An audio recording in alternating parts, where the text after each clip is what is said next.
გონიოს მუნიციპალიტეტში მოსახლეობა ანდრია პირველწოდებულის მეხუთე ჩიხში დაგეგმილ მშენებლობას აპროტესტებს. ადგილობრივები აცხადებენ, რომ ისინი მშენებლობასთან დაკავშირებით ინფორმაციას არ ფლობენ და პროექტის განხორციელებას არ დაუშვებენ. აღნიშნულ ტერიტორიაზე მცხოვრებლები ასევე განმარტავენ, რომ პროექტის განხორციელების შემთხვევაში ზღვასთან დამაკავშირებელი ბილიკიც გაქრება. ჩვენ მთელი სოფელი ხომ დავდივართ აქედან პლაჟზე. ანუ იქეთ შემოღობილი და მაქსიმალურად მთელი სოფელი დადის აქედან. ეს ჩვენი შვილების სკვერი აქ გაიზარდნენ, ჩვენი შვილიშვილებიც აქ იზრდებიან და ყველა. მოდი ეს უკვე მეხუთე მყიდველია. ამ ხალხმა ყველამ ჩვენ ანუ სოფლის ხალხმა გავაპროტესტეთ, იმიტომ რომ ეს არის ჩვენი ჩასასვლელი. აქ მთელი სოფელი ხო ბანკით არის დატვირთული, ბანკის იმით არის დავალიანებული და ყველას დამსვენებელი ხო დადის აქედან.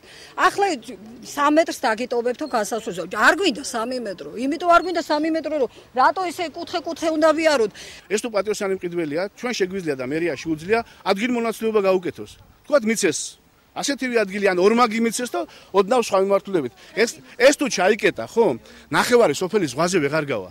ამიტომ თუ ტურისტულ განვითარებაზე ვლაპარაკობთ, ეს შეუძლებელი იქნება. და კიდევ ერთი, აუცილებლად უნდა აღიძრა სისხლისამართლის საქმე იმ პირების მიმართ, ვინც ეს გაასხვისა, როგორც სასოფლო-სამეურნეო დანიშნულების მიწის ნაკვეთი. მოქალაქეების პროტესტი გასხვისებულ ტერიტორიაზე არსებული 100 წლოვანი ფიჭვის ხეების გაჩეხვის საფრთხესაც მოჰყვა. პირველ რიგში ხის მოჭრა არ შეიძლება წითელ წიგნში შესულია. რა უფლებით უნდა მოჭრან და აქ სახლი უნდა ააშენონ. ჩვენ აქ დავიბადეთ, გავიზარდეთ. არ გვინდა პატარა მონაკვეთი. რომ დავждეთ, დავისვენოთ მოხუცებმა, შვილიშვილებმა, გაგვიკეთონ ბავშვების გასართობი და იგი. ბანკი ყველას ართმევს სახლებს და იგებს. არ არის შეღავათი არავისიდან. ხო და ჩვენი მდგურები, რომელსაც ველოდებით და ბანკი დავხუროთ, ვამბობ ის გზას თუ წაგვართმევენ, ეს ჩვენი მდგურები საიდან უნდა იარონ. ბათუმის მერიაში აცხადებენ, რომ ტერიტორია ნასყიდობის ხელშეკრულების საფუძველზეა გასხვისებული. საჯარო რეესტრში აღნიშნული ფართი სასოფლო-სამეურნეო ნაკვეთის სტატუსითაა დარეგისტრირებული. მისი ახალი მესაკუთრე კი კანონის სრული დაცვით საკუთარ ფართზე 2 სართულიანი საცხოვრების აშენებას გეგმავს. ირაკლი სურმანიძე აქვე განმარტავს, რომ ადგილობრივებს შეუძლიათ ახალ მეპატრონესთან მოლაპარაკება აწარმოონ და ზღვაზე გასასვლელი ბილიკის ზომაზე შეთანხმდნენ.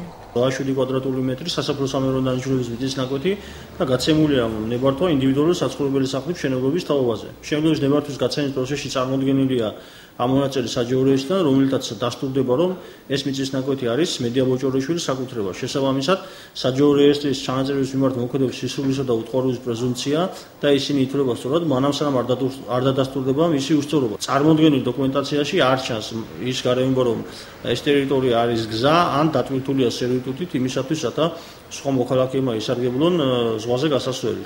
გონიოს მოქალაქეები ეჭვობენ, რომ სადავო ტერიტორია წლების წინ უკანონოდ გაიყიდა, თუმცა ვერსიას ვერ ასაბუთებენ.